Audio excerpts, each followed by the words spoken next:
अस्सलाम वालेकुम रहमतुल्लाहि व बरकातुहू। हर्बलिस्ट डॉक्टर मियां इंतज़ार हुसैन। बहुत से लोगों का मुश्तरका सवाल और उस पर आज का लेक्चर।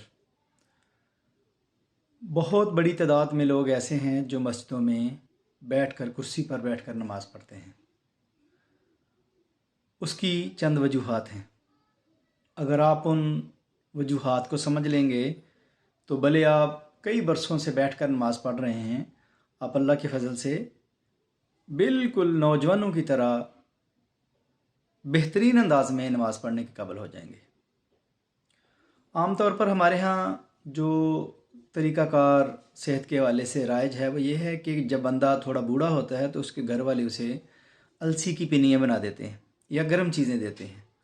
हालांकि जब बंदे की एज जो है वो 55 प्लस हो जाए तो उसकी सेहत वाली नब्ज़ जो है वो ज़लाती असाबी होनी चाहिए, और अगर हम उसे खुश्क तर ग़िज़ाएँ देंगे तो वो कभी भी बीमार नहीं होगा। और अगर बूढ़े शख्स को आप गर्म ग़िज़ाएँ देंगे तो इससे उसकी जान भी जा सकती है। इसीलिए हम अपने शागिर्दों को अक्सर कहते हैं कि 4 नंबर ग़िज़ा और दुआ बूढ़े आदमी को कतई न दें।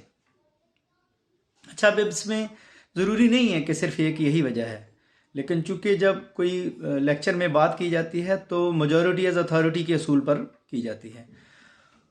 अगर ऐसा कोई शख्स है कि जिसके जिस्म में रतूबत की कमी है तो बहुत सिंपल सा फार्मूला कि उसे रतूबत दी जाए, बंदा ठीक हो जाएगा।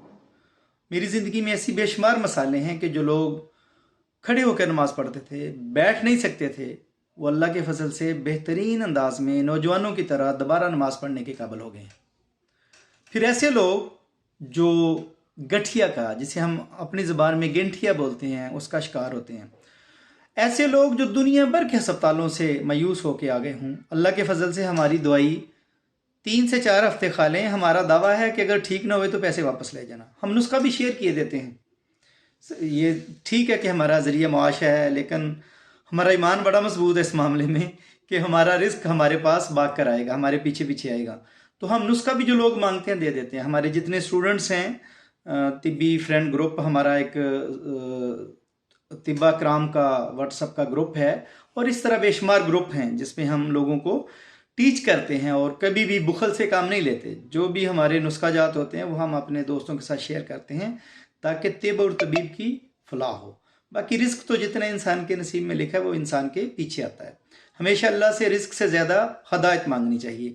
तो ये जो दर्दें हैं, इसमें ज़्यादातर जो अमल दखल होता है वो बंदा अपनी मजाज के ख़िलाफ़ ग़िज़ाएँ खा रहा होता है, जिसकी वजह से उसको दर्दें शुरू हो जाती हैं। फिर हमारे लोग ये भी समझ लेते हैं कि एक दफ़ा कोई दर्द शुरू हो गया तो वो शायद ठीक नहीं होगी। ऐसा बिल्कुल नहीं है।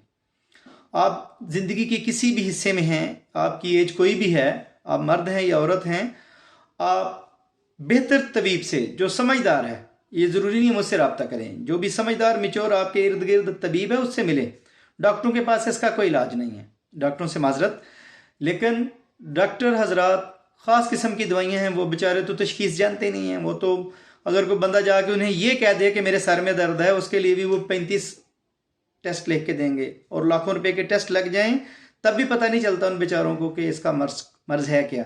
तो हमने पिछला लेक्चर इसी बात पर दिया था कि हमारे पास कोई शख्स आए, हम उसकी नब्ज़ देखकर बता सकते हैं उसे मर्ज है भी या वो एक्टिंग कर रहा है, जबकि एलोपैथी डॉक्टर ऐसा कोई नहीं कर सकता। हालांकि एलोपैथी हमारे ख़िलाफ़, अतिबा कराम के ख़िलाफ़ यावगुई करती रहती है, तबरा करते रहते हैं, और जब इनको ख़ुद कोई ऐसी मुसीबत पड़ती है तो ये कोई तबीब ही ढूंढते हैं।